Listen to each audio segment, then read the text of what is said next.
Welcome to the Make Each Click Count podcast. This is your host, Andy Spleichel, and we are happy to welcome this week's guest to discuss today's topic, which is why companies should add more focus to their PR efforts.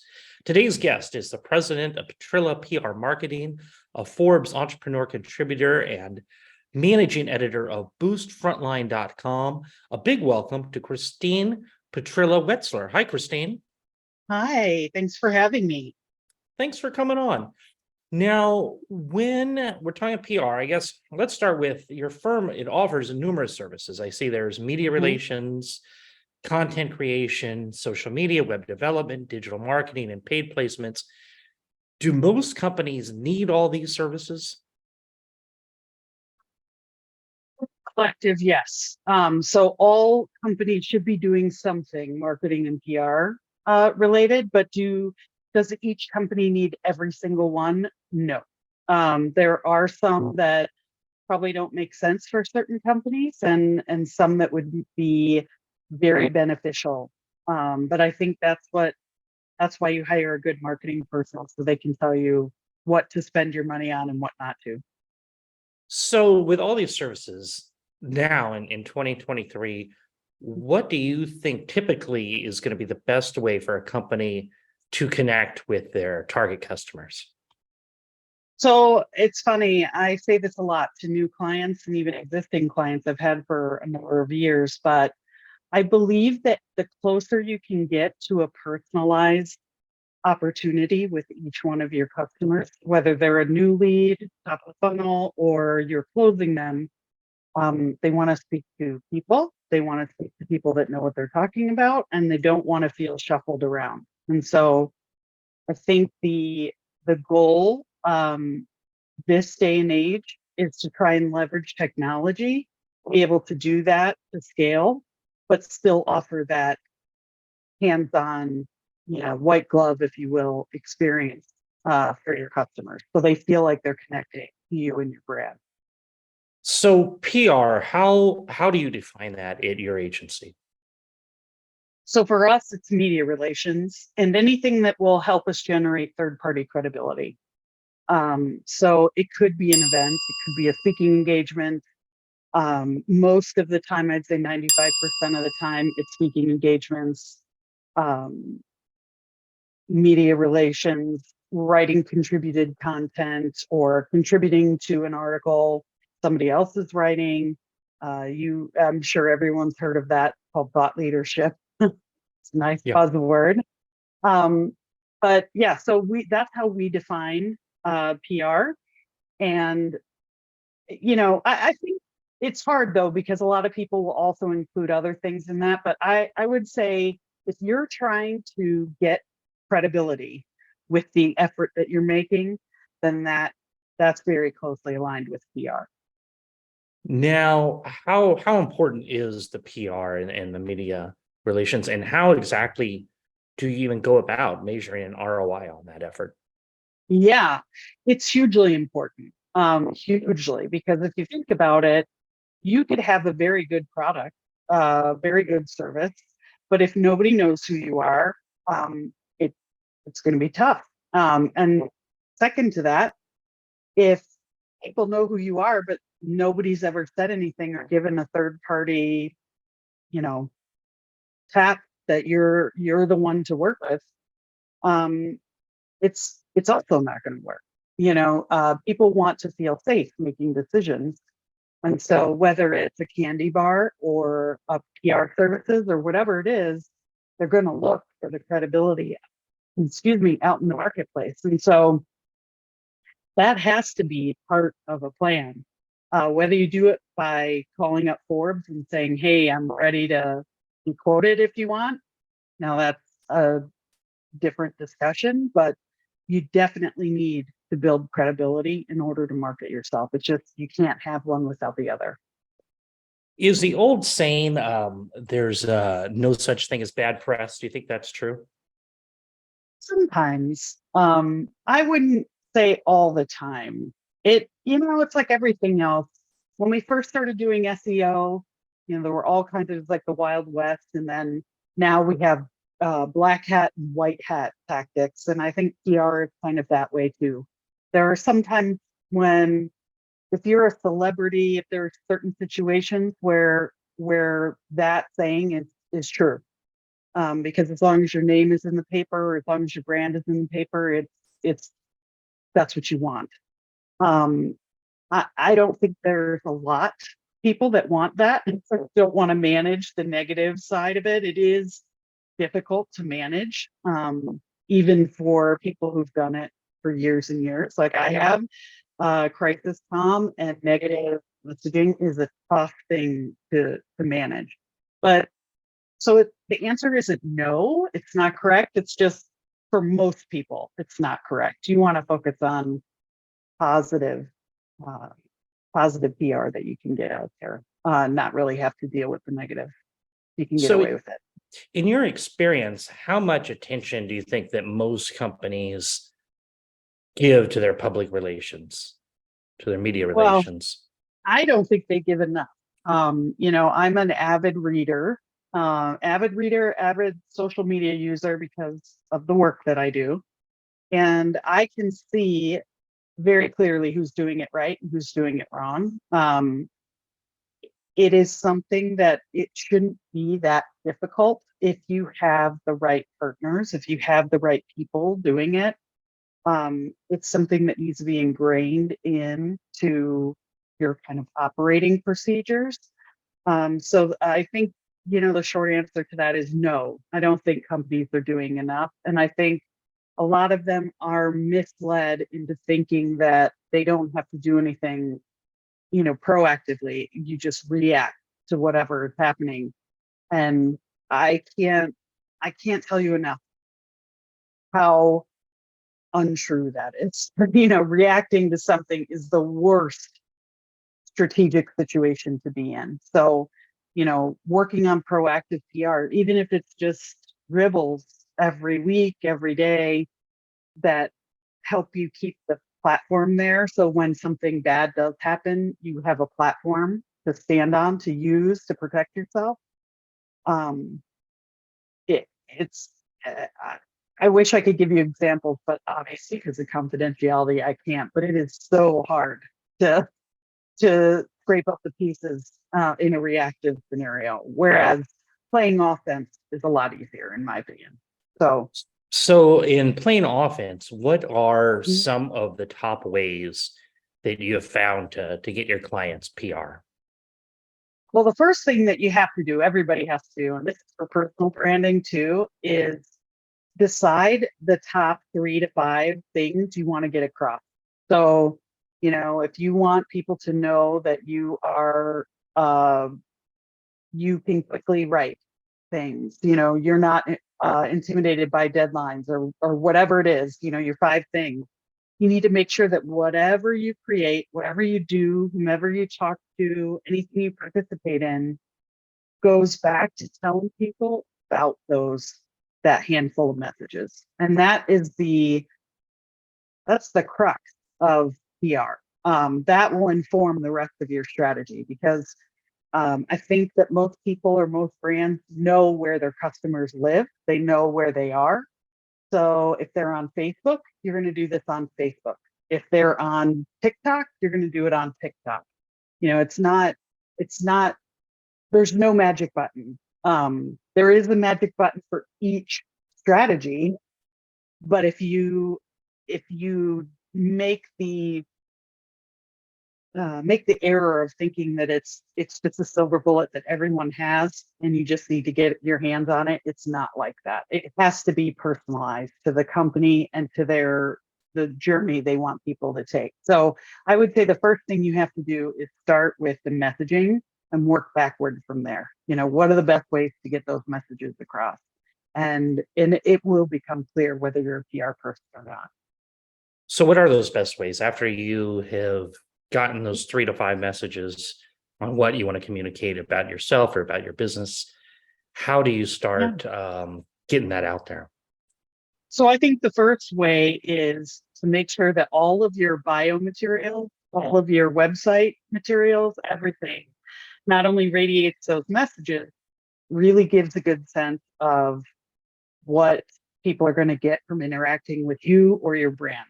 So You know, one of my favorite things to do, and this is really easy, is to put whatever it is up on SurveyMonkey. Take the brand out, of course, or retract it.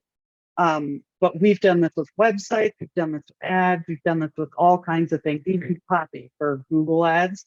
Just thrown it up on SurveyMonkey and asked, 50 to 100 people, tell me what you think about this company, or tell me what you think about this person, or whatever it is that we're trying to communicate about, and see what feedback comes back. Because you'd be surprised how different it can be. And then you can also see when people don't do that. Everyone's seen the ads on TV or the social media gaffes when somebody kind of steps in it. It's because they didn't do that. It's because they didn't ask. And the old way of doing things was focus groups and these big coordinated things. You don't have to go that far. SurveyMonkey work, Mechanical Turk work. It's cheap. You can just ask. That's the big question. What do you think this company does by reading this ad? And Yeah, if no, you don't that's get the answer back you want, you need to change it. yeah, that's a great tip. So SurveyMonkey is the name of Mm-hmm, the tool. I've used mm-hmm, PickFu for different things, kind of similar. I don't know if mm-hmm, you've heard of that one. yeah. Mm-hmm, So I've been focusing quite a bit this year with my guests discussing the customer experience, and you had mm-hmm, brought that up earlier in mm-hmm. this in the show. But in your opinion, how much should a company focus their resources on customer acquisition versus the customer experience? I think it needs to be half and half, because it's easier and more cost effective to keep customers. So, when you're doing lead gen, you want to make sure that you're doing it quote unquote properly, so that the people that are coming into your funnel are you're going to get an ROI for the most part out of those leads. And then once you have leads, that's the way to keep them, right? Is the customer experience. How do you talk to them? What resources do you offer them? Are they confused about what you're doing? Again, I think 20 years ago when I started, a lot of companies used NPS reports to do this. It was a kind of a lower tech way of just continually asking customers, what do you think? How did this look for you? And we've kind of gotten away from that, because of social media and technology. Everything's just much more immediate, which is great. But I think it's pulled a lot of marketing groups back from asking those questions regularly. And we need to get back to that. So I would say do your own NPS testing, like put a QR code on your packaging, says, did you really like this? Let us know, and make it short. Don't ask them 30 questions, just ask them two. Did it meet your needs? Did you enjoy opening it up? Yes, yes, great. And then that way, from a marketing standpoint, at least you're getting some feedback. And you're also fostering a culture of feedback that you can then put into refining your lead gathering process. Because everything that you learn on both sides is going to help you improve the people that stay in your ecosystem, the leads that stay in your ecosystem. But I would definitely say it's half and half, because you have to do one to get the other. If you don't spend a lot of time on lead gen and you push a bunch of people in your funnel that aren't going to be, valuable to your company, it really doesn't matter what the customer experience is, because they're not there to have that experience for the right reason. So, I think you have to keep both of them at the top of your strategy. So you had mentioned getting customer feedback through a QR code, saying, "Do you like this?" Mhm. What have you found a response rate to be like using something that kind of tactic? It depends.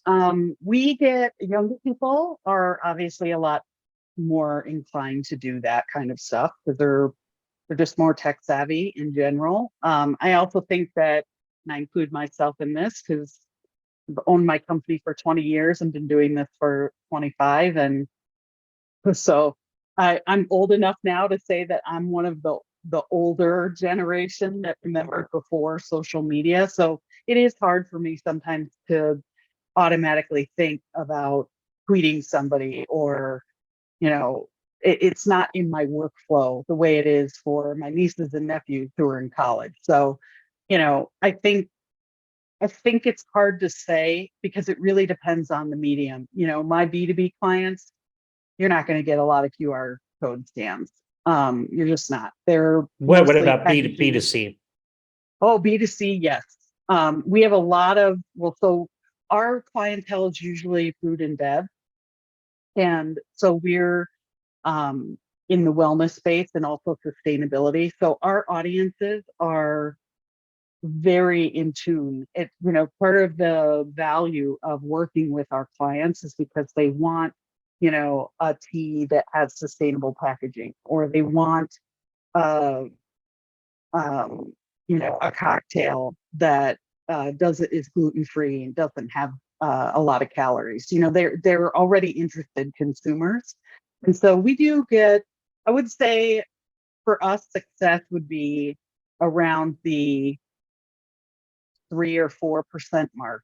If we were to send out, say we blanketed most of our customers with an email blast or something like that, I would say that our sweet spot for an actual download or survey or something like that would be in that around 2 to 5%. But that's because we also counsel our clients not to pepper people with things that they don't want. So we usually do a tiered notification system, especially with the B2C clients, because it can get out of hand really quickly. And those emails then end up turning back, or those outreaches end up turning back, 20, 25, 30% engagement. So yeah, it really depends on the audience, that you're going after, and also that you're asking them something relevant to them. Mhm. So for your e-commerce clients, where do Mhm. you find typically is the most profitable marketing channel for lead gen? Um, Again, it varies, depends on who the target is. If you're targeting, um, household people, like say for a cleaning product or um, uh, something you'd use around the house, curtains, rugs, houseware, things like that. Um, it's going to be a lot different than if you're talking about an electronic device. It's just inherently going to be different. So it's kind of hard to say what works the best all the time. But I can say there are a lot of companies that do it well. One company, we don't work with them, but I really love their marketing, is a women's face care line called Fresh. They do a fantastic job of talking to customers via email, offering the right kind of giveaways, offering the right kind of support without devaluing their brand, because it's not a completely expensive. It's not Estee Lauder expensive, but it is more than what you would buy at Target, or it's more in line with a Sephora And per unit price. what media channels are they using? They're using email and social for the most part. So Facebook. that's right. Yeah, Facebook, Instagram, or so Meta and email are their biggest things. I also think they don't bother me, and I love them for it with text. Um, Oh, that's going to be my you're not a one. fan. You're not a fan of the No, SMS. no, not really. No, the only the only thing that I am is if there's a way to act on it personally. So, like for instance, another good example is World Market, the store. We have Mhm. one down the street. They send texts about in-store promotions. That is Mm. very valuable because I can actually do something about that. I may be at the grocery store already or somewhere else, Mhm. get the text and go, oh, I could go over there if they're giving 30% off today.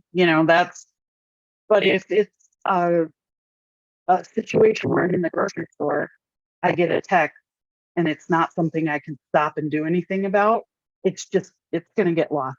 And so I think text really has to be a local situation more than anything. Now you, Now there are people that can fight me about that, and I understand, but with my experience in the food and bev and beauty industries, it's got to be a local, it's got to be a pop-up shop, it's got to be something you can react to personally. what about SMS in the customer journey, like your order is shipped or your order's out for delivery today? As long as it's not every single time. So we've seen where if you email or text once or twice about shipping, you're good. You know, the open rates are good. Once you start getting into 3, 4, 5, 8 emails about it, then the efficacy starts falling. So I think again, it comes back to strategy. Yes, you want your clients, your customers to have a good visibility into the journey that they're on, but you also don't want to overdo it because that can do more damage than you really want to have to deal with.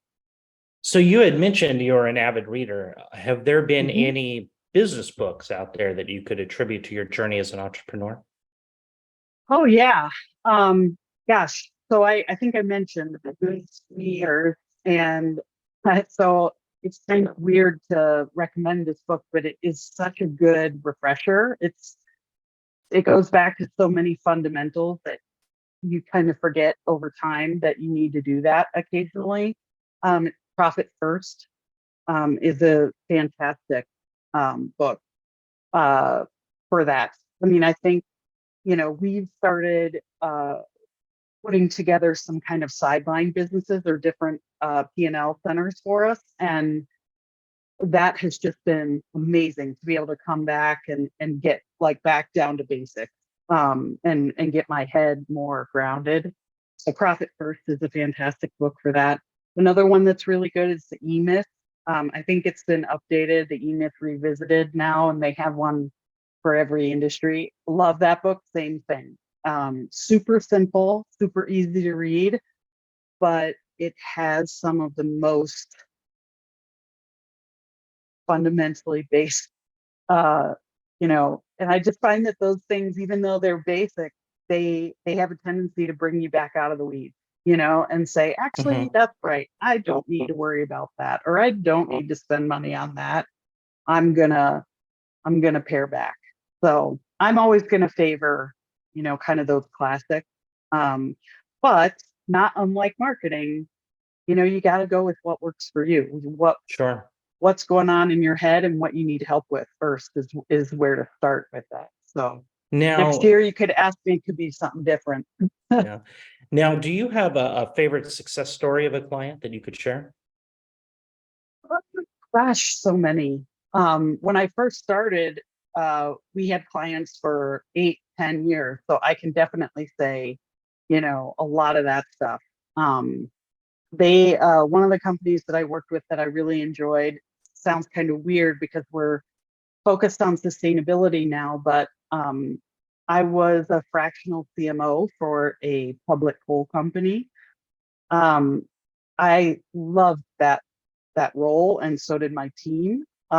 Just because we were given the opportunity to basically touch every single bit of the marketing, from website copy to annual report copy to everything. And so, you know, but just like anybody else that is excited about their job and grateful to do it, that opportunity was a fantastic one. And that's, even the crisis management and stuff was, we got to do all of that. So as in terms of ones that I've enjoyed or had a success story from, I would say that's probably the biggest one. Lately, though, I'm really proud of all the stuff we've done on the food and beverage side. We have a client called Cask and Kettle.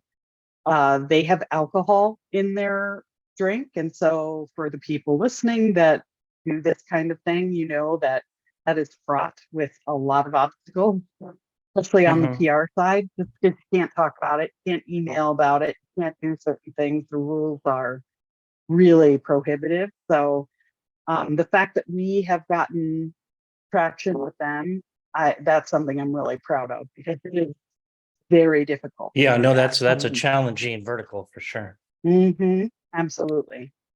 So how is Pietryla PR? How do you think, or how are you different than the Mhm. competition? What are you offering that the competitors might not be?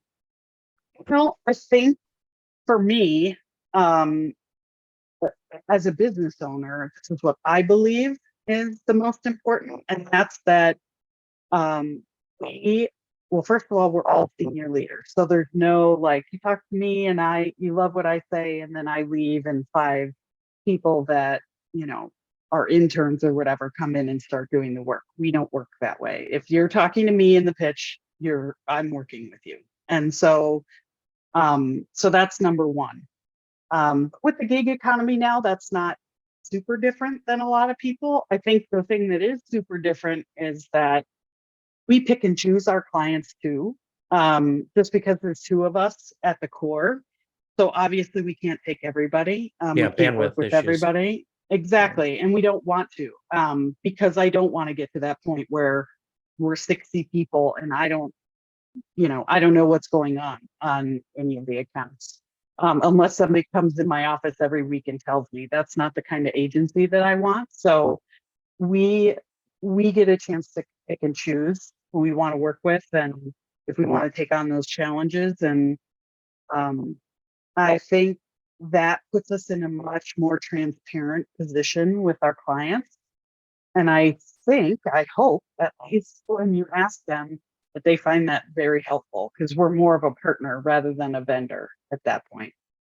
And how does your fee structure work? Um, okay, that's a good question. So we do value billing, which Value billing. means yeah, we do value billing. So I have some people that do bill a little less or would traditionally bill a little less per hour. But because the majority of us, Alicia and I, are senior leaders, we bill like a blended rate for value billing. But what I do is if we've been working together a long time, this is usually how it goes. After 3 months or so, we take a look at how many hours we've spent and what we've accomplished and say, why don't we kind of take the median of that and then Mhm. use that as a retainer? And so we will create a retainer based on, value. So the value for us is we can get a longer term contract with a set amount of money every month. The value to clients is they've already had test runs. They know we're doing what we need to do. They know we're already succeeding, and they know how much time it takes to do that. And so we're not coming out of the gate saying, oh, it's going to cost 10 grand a month, then take it or Mhm. leave it. Like we don't do that. So we start So small. how much do you charge in those first 3 months while you're figuring out So what we value? charge $175 an hour, but we bill on the quarter hour. Um, so yeah, it's a lot of, if I make a phone call, one phone call, we're not going to bill you an hour for that. It's just silly. So, but the Mhm. value billing makes it a lot easier, because Right. then the other thing that we're doing a little differently, and some of my PR friends probably scream at the computer when they hear me say this, is we're taking a look at some of the things that like traditionally used to happen in PR and billing and kind of turning that on its head. So one of the old ways of doing things with like press releases, for instance, was to Mhm. say, okay, well, when we bill a press release, we can never bill less than, 4 hours Do because press releases we still have to work? do for certain things. Yes. Um, the thing is, press releases take a while, even if you do them on the same day. And the news moves faster than that sometimes. So I mean, there are times when you legally have to put out a press release, so that's a different story. Mhm. Um, but do press releases work in general? If you have a good strategy behind it, yes. It can't be the only thing you ever do. I see a lot of people like that. They just put it up on Business Wire and think that's plenty. It's not, and Yeah. it looks like it looks exactly like you're, paying somebody to do your homework. You can tell by looking at it. So I wouldn't recommend doing it unless you had uh, a strategy behind it. Now, who is the perfect client? You had mentioned food and bev. Is there any other Mhm. verticals that you guys work with, or who's out there? If they're listening now, they should pick up the phone and give you guys a call. Yeah, I think anybody in the CPG or the, consumer product space that is interested in kind of their value proposition, not just in selling, because everybody wants to sell their product, right? But Hmm. a lot of our clients have a greater mission. Doesn't have to be philanthropic, but a lot of them have sustainability effort that they're trying to bring into their, you know, communications. And then on the B2B side, same thing. We work with a lot of packaging companies, a lot of professional services companies that, want to capture a certain kind of customer. And they're more like us where they're okay saying to the wrong customer, it's okay, we just can't help you. They're willing to walk Hmm. away from things that um, don't work for them. Those are the kinds of customers that we want on both sides, B2B and B2C here. And how can an interested listener learn more about you or working with you? Yeah, our website, which is Pietryla.com. You can also just email me, which is Christine@PetrylaPR.com. Great. And I see you are the managing editor of boostfrontline.com. Mm-hmm, mm-hmm. What is Boost Frontline and how long have you been involved with that? So I created it. I have in my past, part of my past career trajectory, been on the publishing side of some of the trade magazines that I've worked with and still write for them. If you take a look at my LinkedIn. Um, and I started to think there's all of this business information out there. There's not something that kind of speaks directly to a mission focused leader. And by mission focused, I mean, the CEOs, the startup people that are creating the companies because they have a passion for what they're doing, not just because they have a passion for making money. And so, there are some magazines like Entrepreneur I really love. They have such a wide array of people. Some people would criticize the fact that they use contributors. I love it because there's such different perspectives in writings across the different industries and whatnot. And I kind of wanted to create something like that where you could see yourself in other bits of business that didn't have to do with exactly what you're working on every day.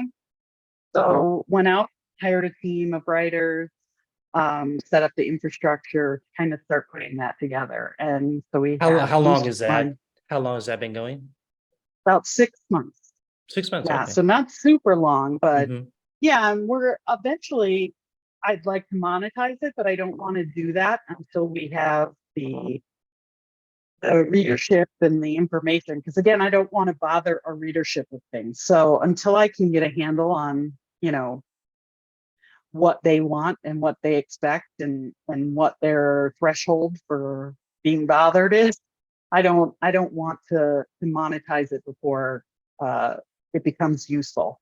You So know, right now, it kind of reminds me of Internet Retailer magazine in a a way. I little, think they're out of Chicago as well. hmm hmm a little. We just focus on retail. Obviously, since I'm part of the editorial team and we focus so much on packaging and CPG, it does lean toward that, especially Yeah. since that's what most of the startups besides tech are. However, we do have and we have a lot of really good contributed articles coming up, and you know once in a while we talk about things that you don't always necessarily see talked about, like layoffs and how to Hmm. work with somebody, how to fire somebody that's not performing. I mean, those are things that are kind of tough to write about if Right. you haven't had that experience, or we talk, well, there's a lot of articles on there about failing, about what if your startup goes under, what do you do next, kind of helping a business owner put their head in gear, to keep thinking and keep creating opportunity for themselves. And is this newsletter printed as well, or is it 100% online? 100% online for now. And it is a fresh and completely unmonetized. So it is a good place to go and So no you know, ads or anything like that. nothing. No, I have one at the top for our agency, and that was Okay. it. But nothing else. Nothing else. And we certainly don't push anything. If we do push anything to like our subscribers via email, it's about our content. We're not selling anything on that Got it. website. Got it. Well, this has been a lot of fun, Christine. Is there anything else you'd like to add before we wrap it up today? No, I enjoyed this. I love talking about marketing. I'm just I always feel bad when I have to say it's different for everybody. But if somebody were to get on the phone with me, explain their situation, I would love to tell you exactly what you need to do. Even if we don't end up working together, it's just strategically something that I enjoy. So give me a call and I'll help. Great. Well, thanks for joining us again. Yeah, thank you. For listeners, remember, if you like this episode, please go to Apple Podcasts and leave us an honest review. And if you're looking for more information on Pietryla PR and a boost frontline or connecting with Christine, you'll find all the links in the show notes below. In addition, if you're looking for more information on growing your business, check out our podcast resource center available at podcast.makeeachclickcount.com. We have compiled all our different past guests by show topic and included each of their contact information in case you would like more information in the services I've discussed during previous episodes. Well, that's it for today. Remember to stay safe, keep healthy, and happy marketing, and I'll talk to you in the next episode.